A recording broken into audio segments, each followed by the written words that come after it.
नमस्कार मित्रांनो. आज आपण प्रत्येक आई-वडिलांसाठी खूप महत्त्वाच्या वचनावर विचार करणार आहोत.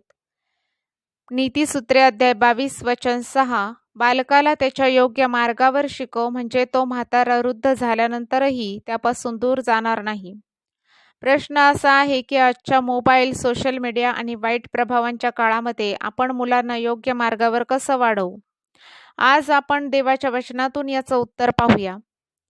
मुलांना शिकवणे म्हणजे फक्त शाळेत पाठवणं नाही. याचा अर्थ त्यांना जीवनशैली शिकवणं, त्यांना मूल्य शिकवणं, देवभक्ती शिकवणं, शिस्त शिकवणं. मुलं आपल्या बोलण्यापेक्षा आपल्या वागण्याकडून जास्त शिकतात. जर आपण खोटे बोललो, रागावून वागलो, देवासाठी वेळ दिला नाही, तर मुलंही तेच शिकतील. योग्य मार्ग म्हणजे देवावर विश्वास ठेवणे, प्रार्थनेची सवय लावणे, प्रामाणिकपणा, आदर आणि जबाबदारी. आज जग म्हणतं तुला जे वाटेल ते कर, पण देव म्हणतो माझ्या मार्गाने चाल. पालकांनी मुलांना योग्य आणि चुकीचं समजावून सांगावं. योग्य काय आणि चुकीचं काय हे पालकांनी मुलांना समजून सांगावं. प्रेमाने पण ठामपणे मार्गदर्शन करावं. फक्त प्रेम दिलं आणि शिस्त नाही दिली तर मुलं बिघडू शकतात.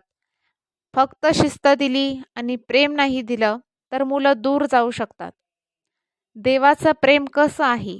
प्रेमळ पण योग्य तेव्हा शिस्त देणारं.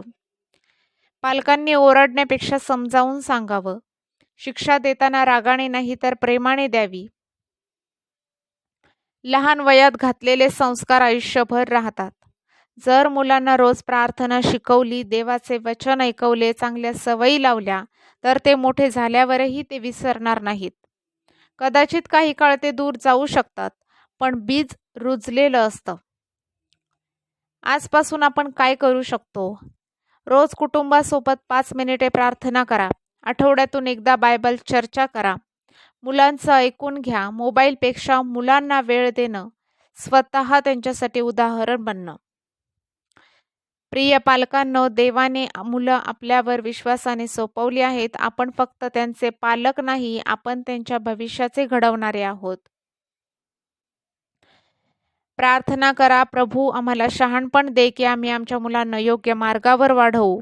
आम्हाला संयम दे, प्रेम दे आणि योग्य निर्णय घेण्याची बुद्धी दे.